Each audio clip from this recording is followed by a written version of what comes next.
rolling on daily live morning show. There is no other morning show when you start comparing this to it. No. So, I've got my water back here. This is great. Gotta close this window. We don't want, light to come through. Look, Tony, welcome. We are doing the show again. I feel like we've been doing this like 3-4 times in a row with us. Just here. And boy, did I do some foreshadowing when we were on last time, but we'll talk about that in a few minutes because what a crazy weekend out there. Oh, it's been a week, let me tell you. Look, we've got a great show. Of course, it is season 2, episode 113. Holy ship! Wow. And of course, that will have something to do with at least one segment. I can't wait for that one. That's a great one. We've got an exciting show. Good morning, Edward. Edward Visella.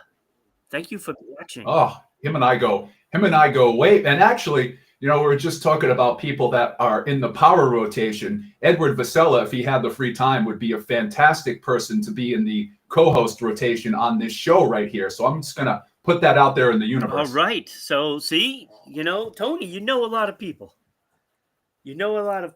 And it's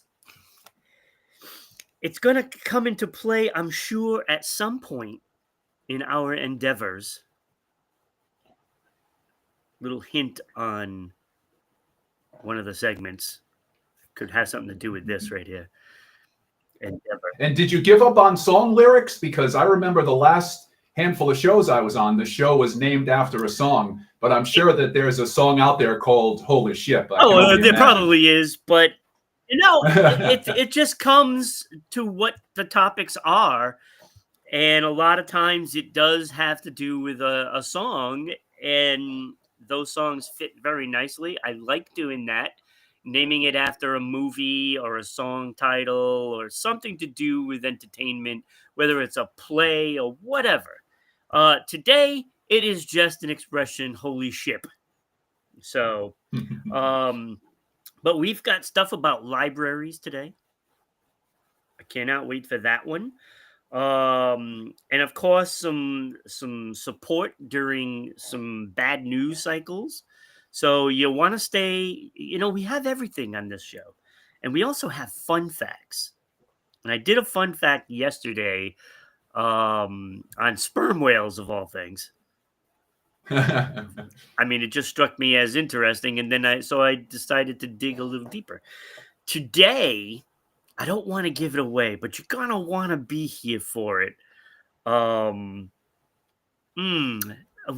just don't want to give it away. That'll be last up on the rotation, so you got to stick around the whole show to see it.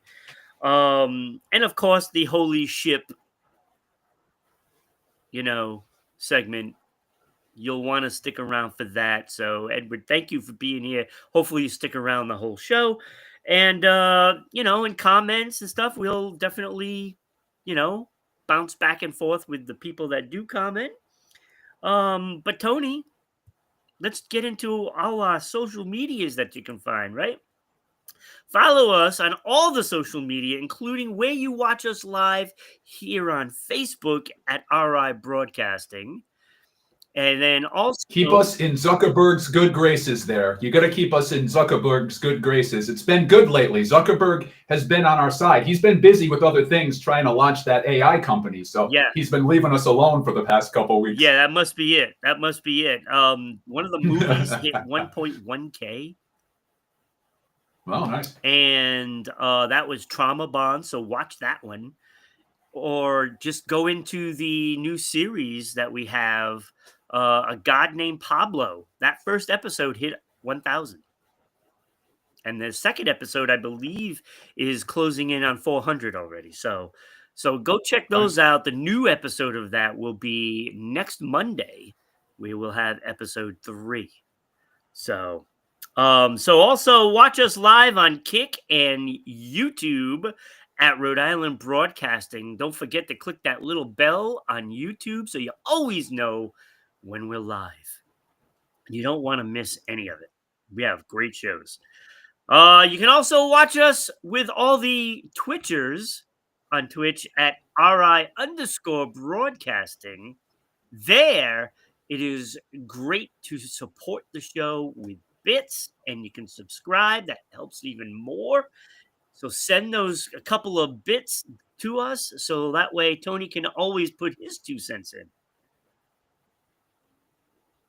So what you're saying is that every little bit counts. Yes. See, I knew you had something for it. I knew you had something for it. You're not a I just can't seasoned control vet myself at this sometimes. for nothing. You know? I mean, you get it. You know all these little keywords and stuff. It's fantastic. And just think, I mean, those are the things that I say. Just imagine the things that are running through my head that I decide not to say. Yeah, I'm right there with you. Right there with you. Look, if that's not good enough, we have all kinds of social media that you can follow, including MeWe, TikTok, Blue Sky, Space Hey at Rhode Island at RI Broadcasting. You can also watch us on, not watch us, but you can follow us on Twitter/X, whatever you want to call it. Once he's gone, it probably go back to Twitter. So I'm probably glad I never stopped promoting it as Twitter. At Broadcasting RI, so check that out. If you really want to help, you can get on Patreon and you can get some cool merch for $2 a month. $2. It supports the show, it helps out the hosts, and you can get some cool merch like this mug, stickers, pens, whatever it may be. We got some. So help us out. Becky is here also. Good morning, Becky. Oh, we had a fun show yesterday with that food, Tony. Like, you can never be too careful. Oh my God, I can't believe peanuts kill 9 people a year. Yikes! And that's not even the worst one. It's like some of this stuff is cyanide. It's like, what are we doing? Why are we eating these things? So it was a great show. So watch yesterday's episode after this one. Tony, let's get into it. I mean, I'm sure we're gonna have a lot to say about all these things. So let's start off with this public library offerings. Now, I'm right there with you because they have like all kinds of events. Yeah. It's cool to see that. Of course, I'm a supporter of the public library, and it's cool to see that they have, unlike some other things out there, have decided to at least attempt to move along and change with the times and stay relevant. And people are still going in for what you would think of as traditional library offerings, books and periodicals and everything like that. But there are some libraries that have really decided to not only help people, but get with the times. And we talk about a lot here on the show that I'm cheap. So there's some things that kind of send those sensors up for me too, because this will kind of kick things off for everybody watching on Twitch. At the Library of Birmingham, they will lend out various video game consoles, from classic consoles to ones that are just coming out. Those have a little bit of a waiting list, some of the newer ones, but I think, I don't have much of an attention span. I have a hard time with video games. So the last video game console that I owned was the Sega Dreamcast. And that's actually in the rotation at that library. You can go out and lend out the Sega Dreamcast. Awesome. I can only imagine how that has held up to video games today. The last game I played on there was ECW, and folks don't even know what ECW is anymore. But at the Library of Birmingham in New Hampshire, you can go out and you can lend out various video game consoles. So that's Birmingham, Alabama? Yeah.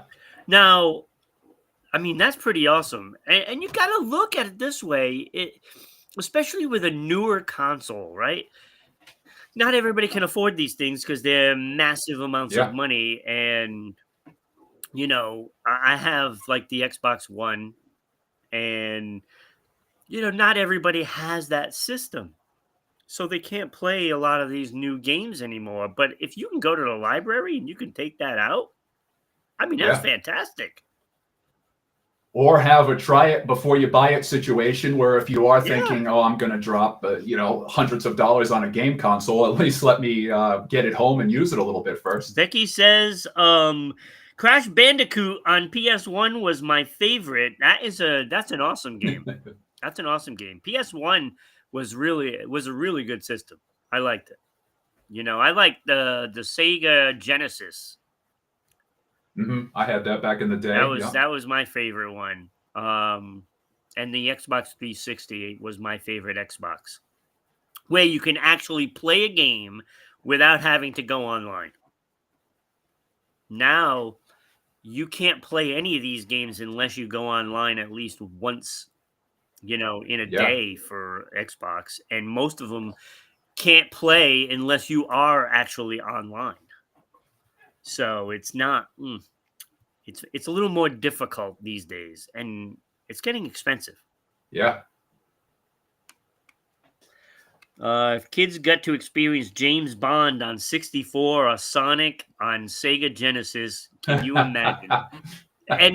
But see, Becky, that's the thing. It's like now they can experience those things because you can get those games available on the new systems. They just kind of like reimagine it, and they format it so that way it can play on the new systems. And so they can play these games. I don't know how much they cost, but that's a whole nother issue. So, I mean, it's great and it's not so great these days because there's always a trade-off, right? Because these companies want to make boatloads of money, and they are making boatloads of money because you have to buy this in order to get that, and that's the way they do it. So that's a great thing for the Birmingham library. That's awesome. Yeah, I thought that was cool. I thought that was and probably a situation where they're able to get a lot of those old systems donated to the library from folks that had them back in the day, and they're sitting in the garage collecting dust, and they, prep them up, clean them up, and they're able to get them back out there into rotation. Here's another one. I think this is another one I think that's applicable to our audience here.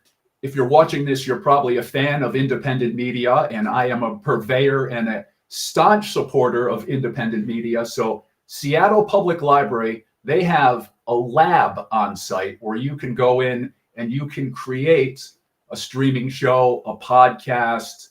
They have video editing tools. They have video editing classes there. They have audio editing classes. They have a podcast class, and then they have different offerings where you can bring some of that technology home. They do have it there on site in a more of a studio situation. You sign up for, you can do your show there, but then they do have smaller pieces of equipment that once you learn it, you can bring it home and do your own production at home, or kind of loop back with them and kind of go back and forth. So I thought that was a great opportunity for anybody interested in independent media, because and it's a lot more intuitive than it used to be. So I started off doing this, learning how to splice tapes. And when I tell you that things have gotten a lot more user-friendly, they have gotten a lot more user-friendly, but there is still a little bit of a learning curve when it comes to different editing options. So I thought that it was a great chance to get a free class and save yourself those student loans of going to communication school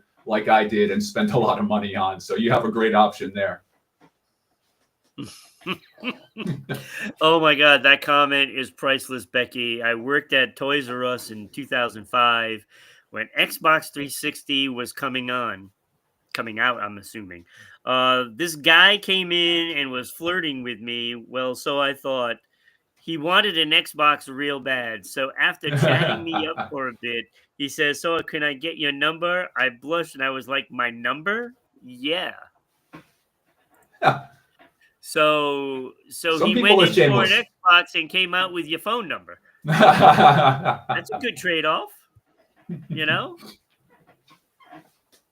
But Tony, yes, I think this has grown so much since the pandemic. Now everybody's paying attention to these podcasts. Everybody's got a podcast now, it seems. They all can't be as good as this one, though. True. I've seen some really bad ones out there. But, everybody wants to be that podcast that, is number one. And you gotta go after Joe, right? That's the guy. He's the one that really kicked off this podcast fan craze. And it was a while ago. And then the pandemic came, and now everybody and their cousins have one. And and I think that's pretty awesome that the library does that. I'm surprised most of them don't do it, to be honest with you, because that is something that, see, I think there's some money to be made there, but it is a public library, so it's free. And it's just another service they offer. Yeah. They want people to get into those doors. That's what it is. Yeah. They want people in there. And then they do all these like different kinds of events, and they might make some money on the side for, some sales, possibly, when they're talking about the podcasting, maybe they can sell some of the equipment. That could be something that they should probably offer as well. So yeah, or when the libraries are going out for their yearly appeal, they can say to their past donors, hey, listen, we're staying with the times, we're offering this, this, and this, Yeah. and that's why you should continue to donate, because you're not anymore throwing good money after bad, because this library is looking to stay with the times and actually be an important part of the community, which it is harder and harder to go after donor dollars these days without making a solid case. So I think that allows any library to make that case to their past donors. Yeah, I'm wondering, bookstores make money off of the books with authors doing signings. Do they do these things at libraries? I've seen smaller ones come through locally, or usually it's tied into some other theme. So for instance, here in Narragansett, there was some historical reenactments going on, and they had historical authors come through, and they kind of looped into what some other groups were doing.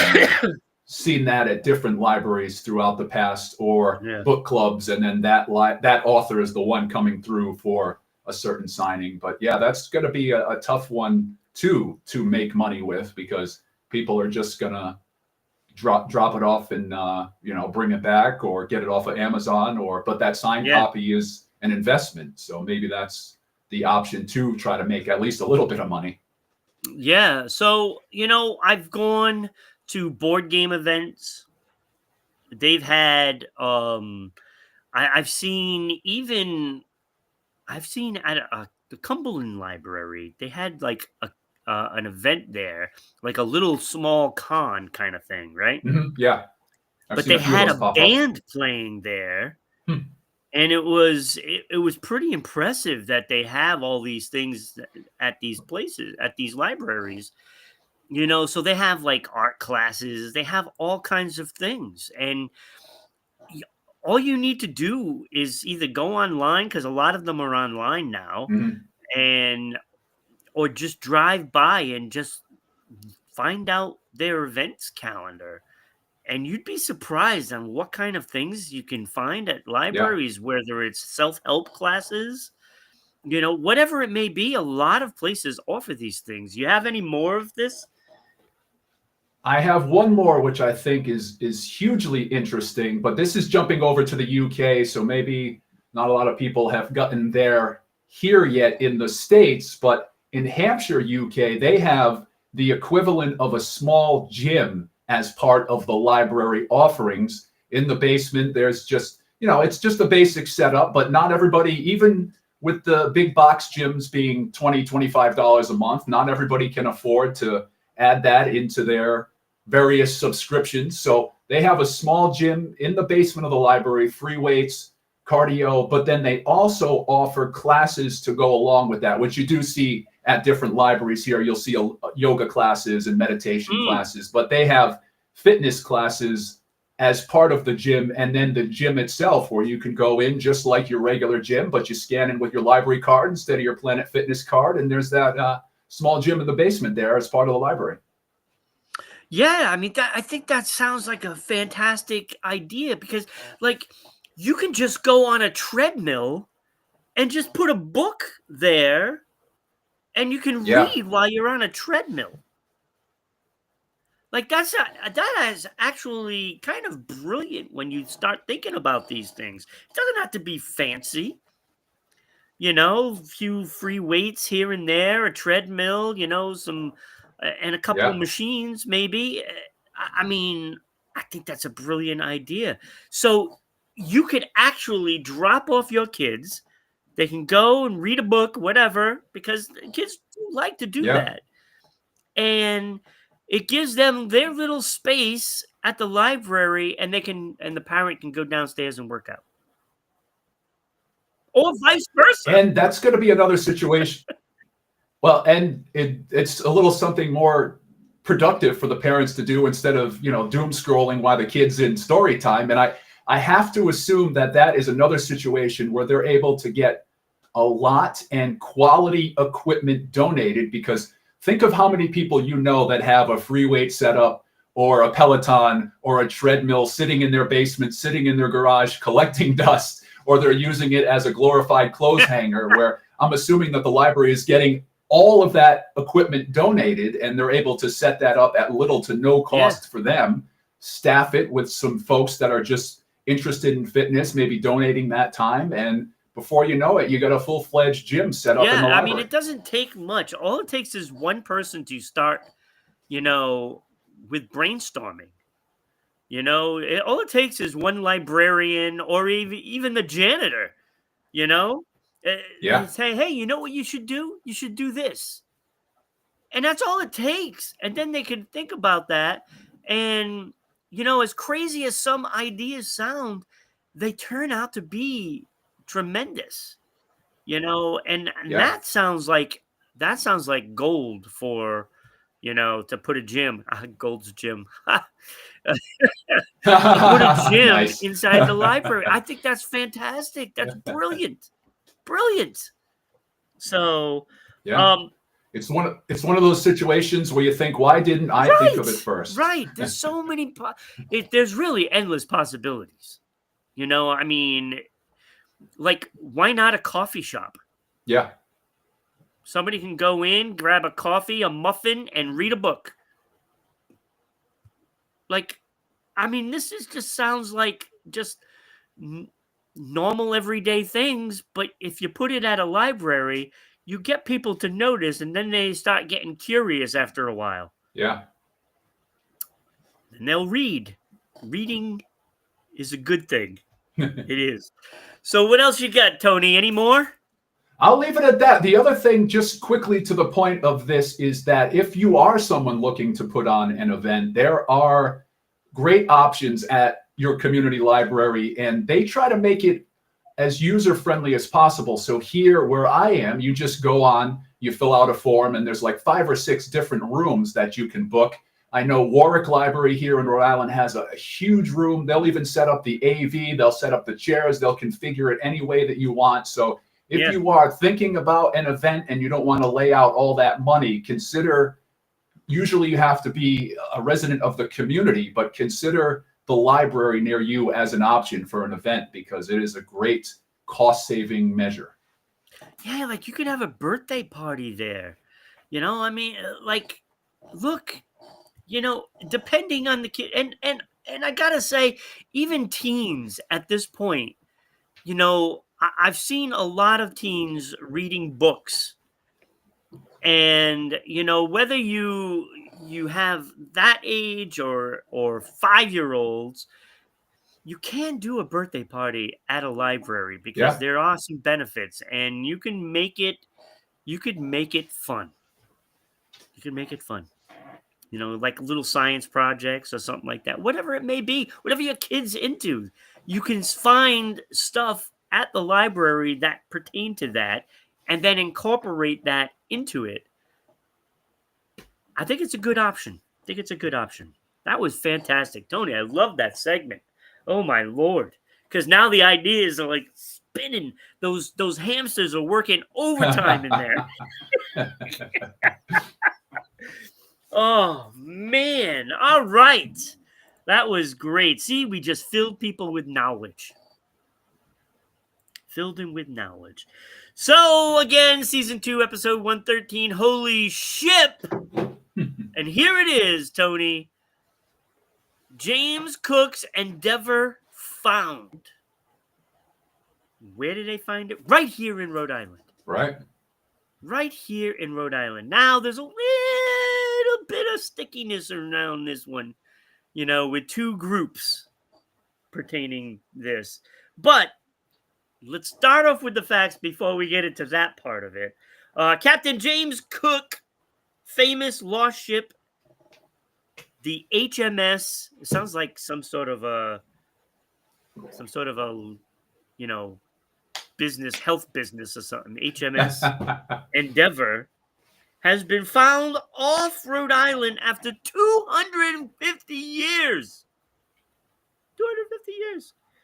So, the Australian National Maritime Museum reported this after searching since 1999.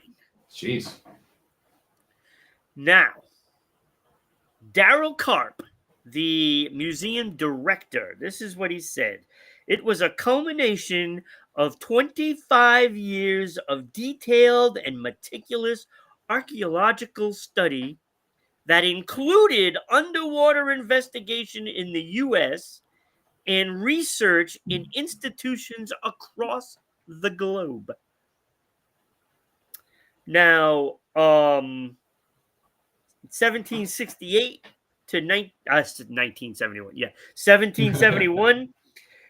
This ship circled the globe and the first European ship to land in East Australia and circumnavigate New Zealand. Okay. It was repurposed as a transport for British troops. So after it did that around New Zealand, it went back to Europe, back to UK, and they used it to transport the troops to what becomes the United States. Then it was sold to a shipping company, Mather and Company. It was refitted and renamed Lord Sandwich. You can't make this stuff up. Lord Sandwich was its new name. I'm guessing it was from Sandwich in, Britain, the town, city, whatever it may be, and named after, some lord that used to rule over there. So it was named in 1775 when it formed part of the British fleet during the Revolutionary War. I don't know why they changed it from Endeavour, but that's besides the point. Lord Sandwich has an interesting ring to it. But I couldn't help but take a bite out of this, right? The Endeavour was scuttled off the coast of U.S. in 1778. So when they scuttle it, they basically strip it down, put it out, and then they sink it on purpose. Which, by the way, is something that they still do today with ships, and they call it an artificial reef. But yeah, that's all these years later, that's still an option. Yeah. So they did scuttle this in 1778. Of course, they they took out all of the things that are valuable, right? And they just sank it. So along comes, this investigation. They discover the ship, and it is dubbed RI 2394. That is the code for the Endeavour, under investigation. Located in Newport Harbor.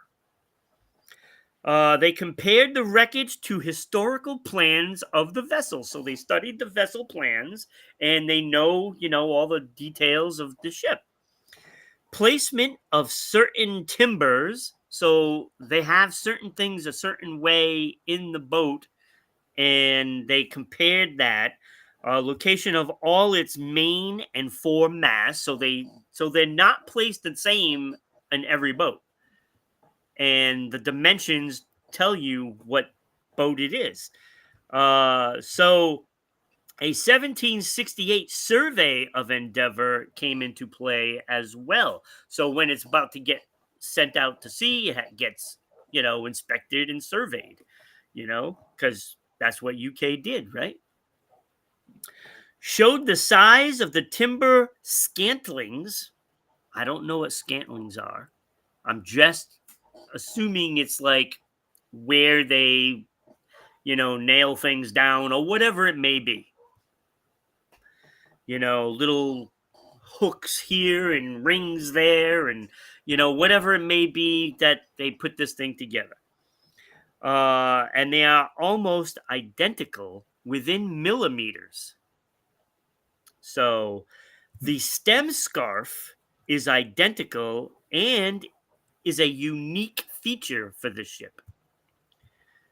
So the also they analyzed the wood, and it is from Britain.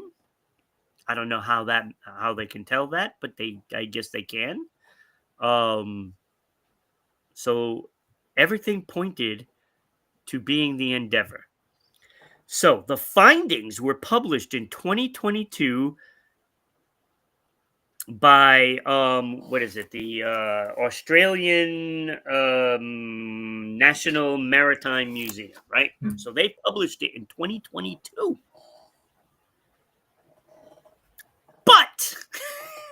but the Rhode Island Marine Archaeology Project refuted the claim as they were running point on the project. So they were in charge of the project. And they said it was a premature, posting of report and a breach of contract. Uh-oh. So basically, you have two groups working together on it. And one of them wanted to jump out in front to get the claim. So they posted it in 2022. So it's not official till now because of all the legal issues that these two groups, came about. And, so it was more along the lines like, this is actually true, but they wanted to be the ones to report it. Yeah. And the other group jumped the gun because they wanted to report it too.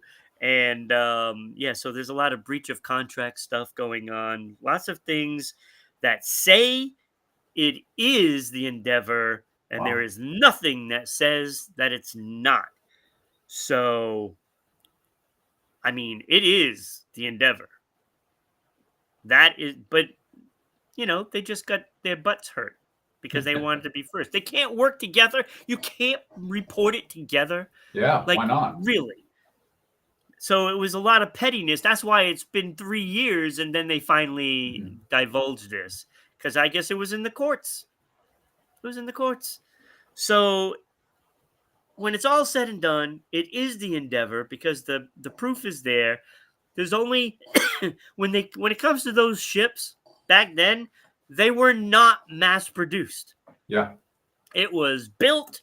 This is the way it is. It has certain amounts of this and a certain amount of that. It has a certain height on the mast, whatever it may be. It's all there on the plans. Yeah. They still have to report the plans and give the plans of the vessel to turn it in order for it to be official.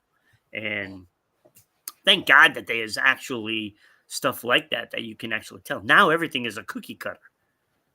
And on top of that, the tradition was if you knew you were staying here, you took your ship over. Then when you got here, you disassembled your ship and you used that to build your house. You used that for shelter. So a lot of ships didn't end up back in the water. They ended up houses here in New England. So it's even less of a chance of not being able to identify it.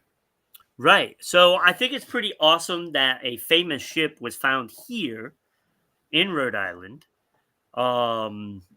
There's probably others, I'm assuming, and the whole East Coast is probably littered with sunken Yeah. ships. Because of the Revolutionary War, or even Civil War, I'm guessing. So I love history, and I love the fact, and I love this Captain James T. Cook instead of Kirk. It's pretty funny. I just love the fact that these days you can't go without a lawsuit. You just can't do it. I'm just surprised it took 250 years to figure out what ship is what that's sunken out there. Because look, I've seen movies. You have to find something with the name on it, but it's not like there's going to be a sign. Oh, this is James Cook's Endeavor. Welcome to the Endeavor. It's not going to be like a big sign stuck in the sand. So, it's interesting because when a ship does get scuttled, there's really nothing left on it. Yeah. The point is to make it as unidentifiable, as trashed as possible. And that's what you're leaving down there. Yeah. So, and the only way of doing that is to figure out where things are set up on the ship, actually part of the ship. And I think that's interesting. That's a lot of study you got to go through, a lot of it. So that is Holy Ship, the Endeavor. So I thought it was pretty awesome. I loved it. Yep. So and Tony, it's Rhode Island folks that are diving it, and they've been diving out there since about 2021. And like we talked about earlier, I know a few people here and there, and one of them has been diving that project, and they were on, I'm assuming now because of the lawsuit, they were on a hush-hush situation. But that's kind of tough when you have a boat full of guys jumping in the water 5 days a week. It's kind of hard to say, oh, no, we're not doing anything over here. Yeah. I mean, it took 3 years for this to actually be settled, I guess. I don't even know what the settlement is because that is all, under wraps as well. So we're not going to know who, I'm guessing that the Australian group kind of jumped the gun because they wanted to post that. They wanted to be the ones to reveal, and they probably jumped the gun, and the Rhode Island group was a little pissed.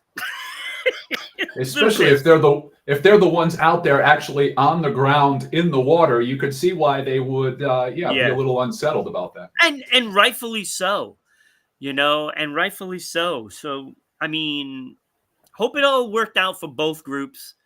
I mean, just got to get along. I mean, really. Although it would be interesting to see what a fist fight between two archaeologists would look like. That could be a pay-per-view. So, oh my God, MTV Celebrity Deathmatch. Fight to the death. All right, Tony. So it is time for how to help support people during bad news cycles.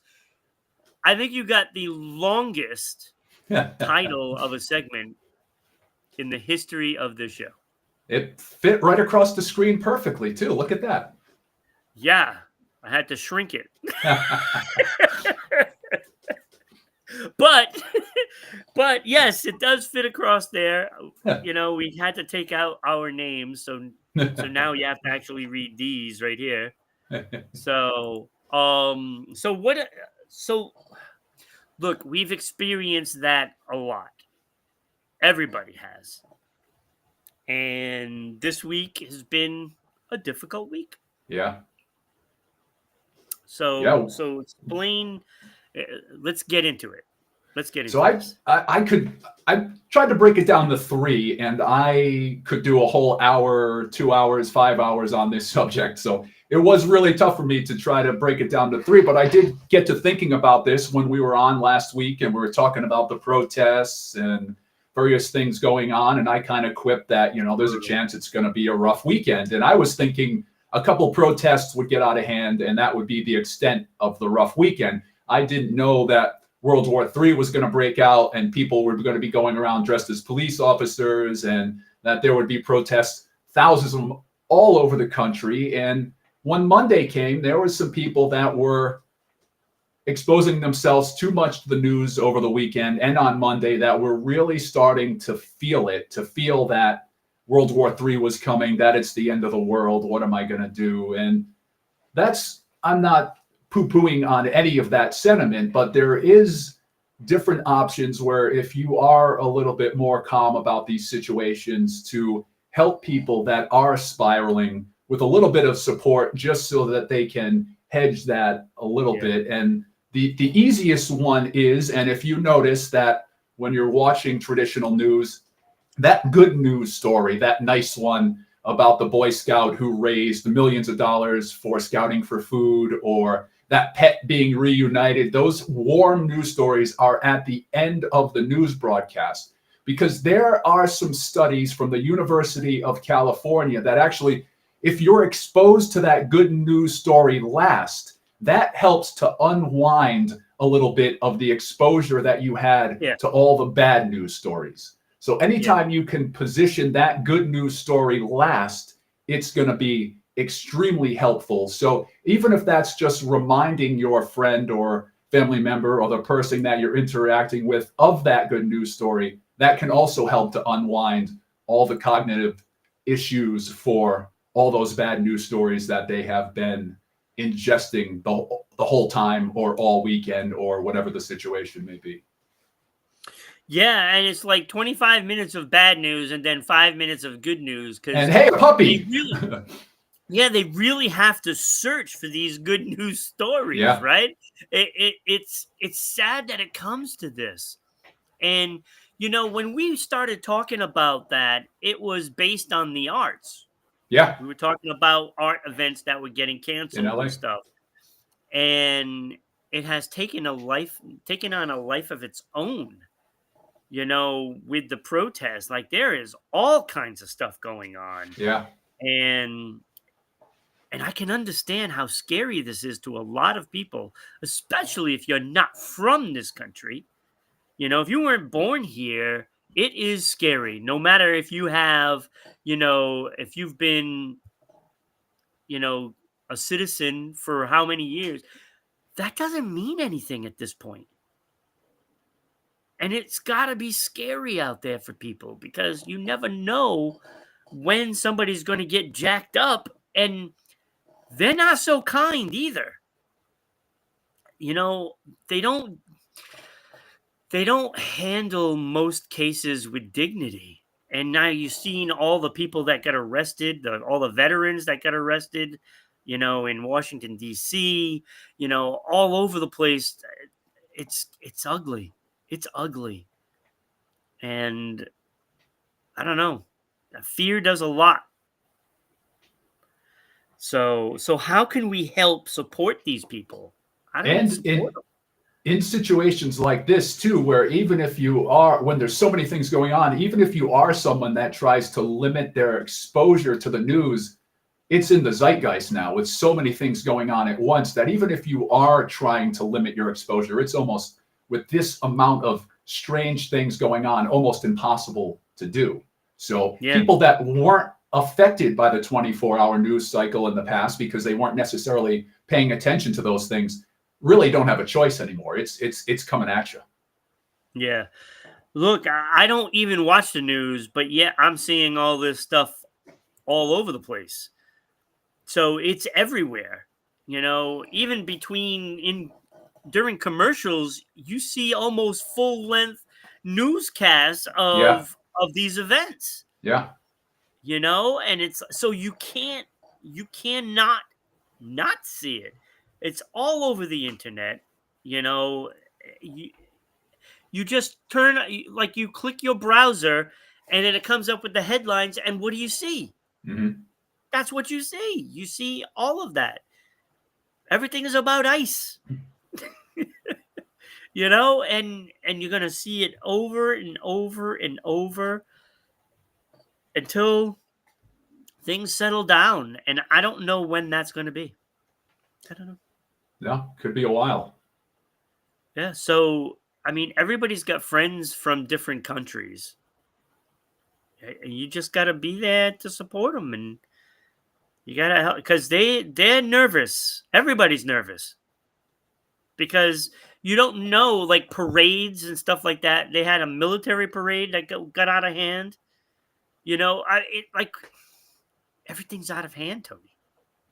So you gotta be there for your friends that are going through it. If you know that they're from another country, it doesn't matter what country they're from. Really doesn't.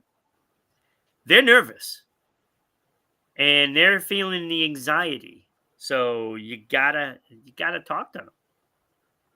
Gotta be there. Just like little Michael said, "I'll be there." Little Mikey. So are there places that they can go to talk about this, or is that not good either? Because if you go somewhere to talk about it, Yeah, and unfortunately, of course, we joke about the algorithms here quite a bit because they jam us up from time to time, even though they've been my friends in the past. But it has a situation where the more of this you look up, the more you're going to be exposed to it, and this is one that I use quite a bit myself personally, is to remind people what the business model is. And I think that people that aren't necessarily interested in media or have a media background or have studied these things, they really think that news is just a simple public service. They're getting their news, they're consuming their news, and that's it. And I don't have necessarily an issue with the business model of the fact that they need to sell you advertising. So the business model really is to get you to spend as much time as possible so they can charge more for their ads because they can show their Nielsen ratings and say, you're getting this amount of exposure. Or with Google AdWords, the amount of clicks that go through. So sometimes just a simple reminder to someone of how those algorithms work. So this is why you're being exposed to these many negative things. And the fact that the newscast you're watching is a business, and their business model is based on you spending as much time paying attention to their content as possible, which is why they need to do that. If it bleeds, it leads. 80% bad, one little nice news story, maybe some public service announcements, because that's how they're getting paid. That's how they're making money. That's what's keeping them going. It is the news business, and that's how they need to have your attention. And that negativity is what's going to hold your attention. well, I mean, look, we look at all these media outlets, and depending on your affiliation, you're watching a certain news element, right? Remember George Carlin? Great comedian, funny man, right?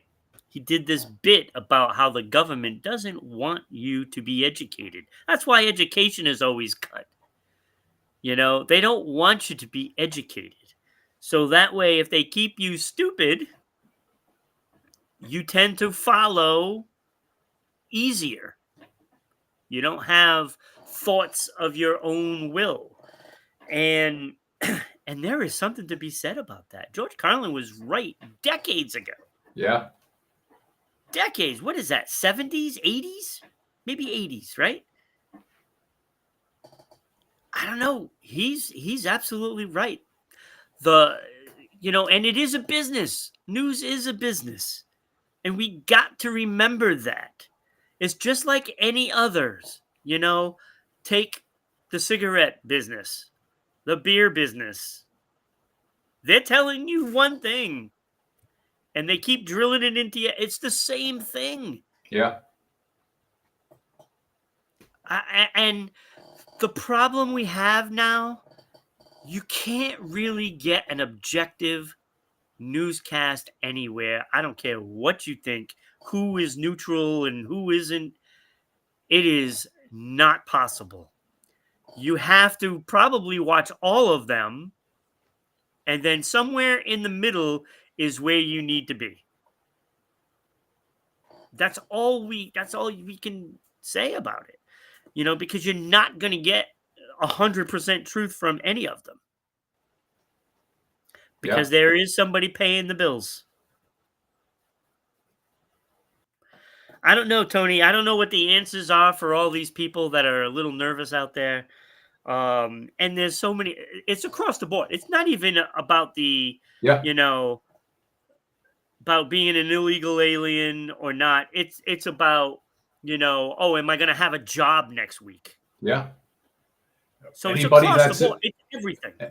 Anybody that's in the National Guard or the reserves right now, they're worried that they're going to get called up, not only here, but overseas as things escalate with Iraq and Iran and Israel Right. and everybody, Yemen, everybody getting in the mix. So, yeah, I'm not saying that there is not pause for concern. I'm saying that there's ways to hedge against that constant bombardment, especially if you Yes. start feeling it affecting you personally or you're seeing people starting to spiral. And as complex as this all gets, really an easy one is that it all comes down to Maslow's hierarchy of needs. We're all thinking about food, we're thinking about shelter, we're thinking about security. So anytime that you can help remind someone, and it's can sometimes seem to be a little bit patronizing if you don't word it properly, if you don't lay it out there properly. But anytime that you can help remind someone that in front of them right now in this moment, they have food, they have shelter, they have security, if they are in that situation, anytime you can gently remind somebody of that,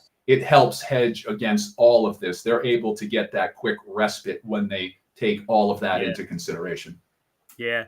It makes it's got to make people wonder, maybe technology hasn't been so good to us. Would you want to go back to, say, I don't know, like the 40s? I don't think so. Because it wasn't right for everybody. We can always put ourselves, oh, well, if we went back there, it would be fine. Yeah, it might be fine for me and you, but it's not going to be fine for some other people. Yeah, no. So I don't know. We gotta, as a human race, we have to get better.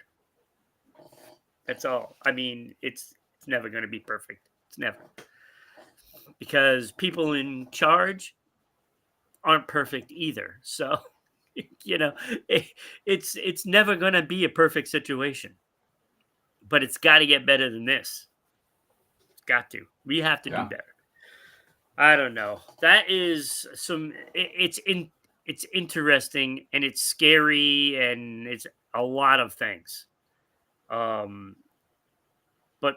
people are pretty resilient. Yeah. I don't know. You got anything else on this? I mean, like you said, we could talk about this forever.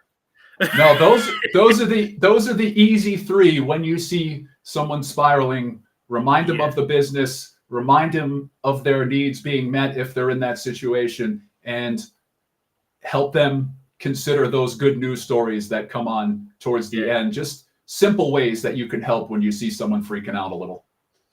Yeah, and I tell everybody I know, if you ever need me, I'm there for you. And that's all you can do as a person to people that you care about. You can only offer your help, and it's up to them to want to take that help. Yeah. So, all right, Tony, it is time for fun facts. Happy birthday, Barry Manilow. Barry Manilow's birthday today. So I decided, hey, let's go over this Copacabana song.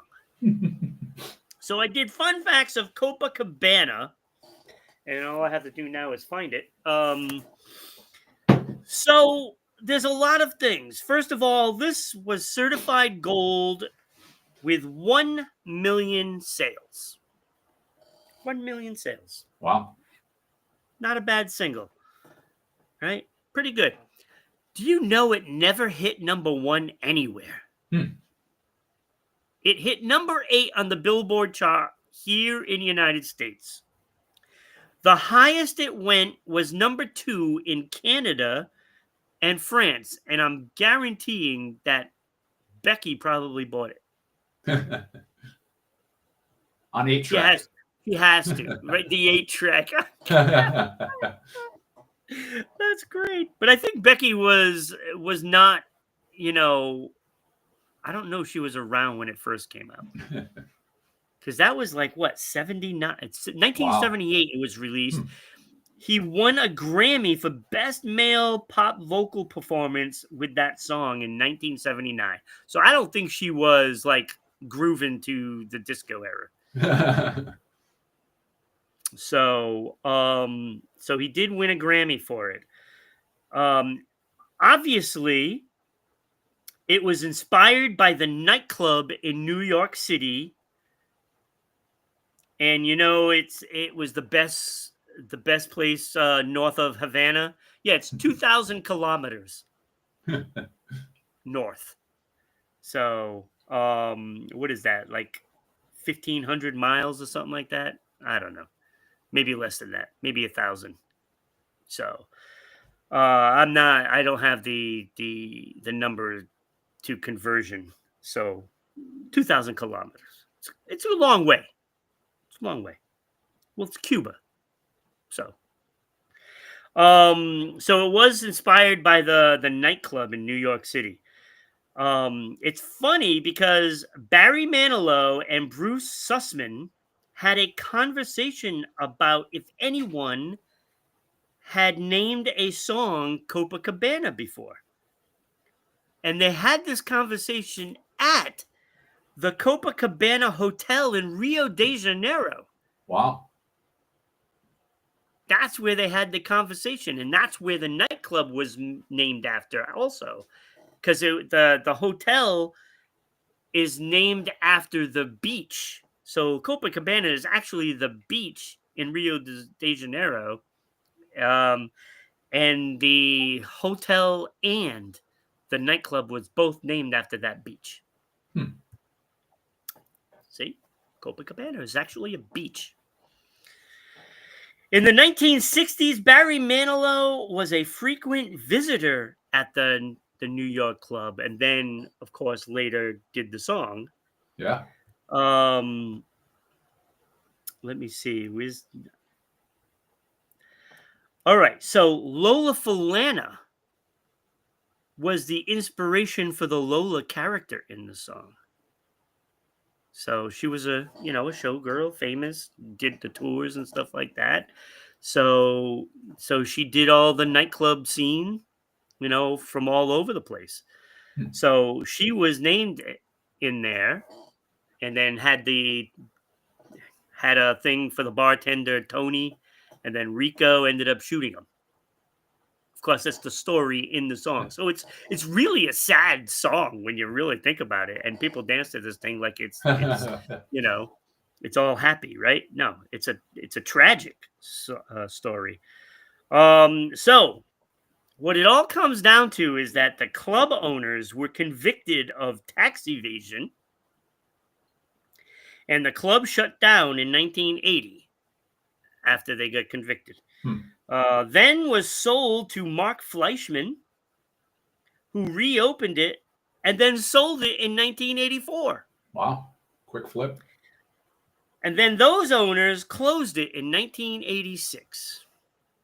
That is the story of Copacabana. So, like the tragic story in it, it's like everybody's dancing and stuff like that. And, and it really tells a tragic story because, the fight breaks out and, who shot who, the whole thing. And oddly enough, with my serendipitous ability to loop anything to anything, so back in my pro wrestling days, I used to be in a tag team called Cabana Force, and it was based on this song. Unbelievable. Tony, Yep. why am I not surprised you had a story to this? Long live Cabana Force. Now, you've DJ'd a lot, right? Yeah. Have you played the song while DJing? I think I had played it on, so I was involved in some AM, more easy listening type stations. And yeah, I think that was in the power rotation for, it really was. It seems like it's surprising to see it didn't chart, but sometimes radio play and charts don't always jive together. Well, it did but yeah, chart. it's, It made it to number 8. oh yeah, that's not. But the thing is, it's like when it first came out, Barry Manilow didn't even think it was going to be a hit. Yeah. No, it's pretty strange when you think about it. And now it's the song that defines him. Yeah. So a lot of these sales have come post 1979. Yeah. You know, it won a Grammy for its play and the song in 78. So, but it's taken on a life of its own. It's only been recovered twice, which I have to disagree with. And I know one of them was Kylie Minogue, and it didn't get released, and the other person, I can't remember who it was, never released the song either. But they forgot, and I read the whole thing about all this song, and it was sung in the movie Duets with Huey Lewis and the News and Gwyneth Paltrow. It was sung, I think it was a comedian that it was like a traveling karaoke contest kind of thing. And it was sung by a comedian. I can't remember who it was. It was a heavy one, a heavy guy, but he sang it in the movie as part of, the film. And it was on the soundtrack. So they never mentioned that, but it was fantastic. They did a great rendition of it. So I wish I could remember his name, Tony. I knew it. I saw the movie a couple of times. I love the movie. It's a cute movie.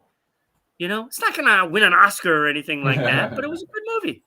It was entertaining. Great scene at the end, though. Whew, that was a great ending. But yeah. So Copacabana. Who knew, right? All so those the whole Manilows. story. So yeah, Barry Manilow, happy birthday! See, there he is, right there. Isn't he retired now? I thought that he was, like we were talking about a few weeks ago, was having a hearing issue, but I think maybe getting my legends mixed up. I think he announced that he's done, which is, I mean, the guy is old, but he wrote the songs that made the whole world sing, and it's all singing Copacabana. They're all doing it. They're all singing about murder. Yeah. So I guess we're gonna wrap things up, Tony. It was a great show, fun show. We had our good news story at the end, so we practiced what we preached. Yeah, see, look, tomorrow we have myself coming back. I'm coming back, and I'm going to be with Kenny, and we're going to find out what the frequency is, Kenneth. Gonna find out. Always a good time with Kenny. I love doing a show with him. I love getting him riled up. I love getting him upset. It's fun. I'm sure I'll have something to make him, just shake his head. And, I'm sure he'll have a make Ron say what tomorrow. I didn't say what last time. I was actually a little upset last time. his things kind of made me upset, Hmm. you know. But you know, it is what it is. So look, get on the social media, follow us, like us, share us. Please, sharing is caring. You can also find Going On Daily on Facebook at Going On Daily. So look us up and find the Facebook page, follow us, and you know, make everything happen. Let's get this out there. I want to thank everybody for being here today, including Tony's friend. What's his name, Tony? Ed Vasella, also known as DJ Psycho Eddie. Psycho Eddie was watching today, as was Becky, of course. Becky will be back on Thursday with JJ, and we're gonna have a guest on Thursday. Lou Pryor does a lot for feeding the homeless in Rhode Island. So we're going to find out all about that story on Thursday. Thank you for watching, everybody. You have a great day. We'll see you next time.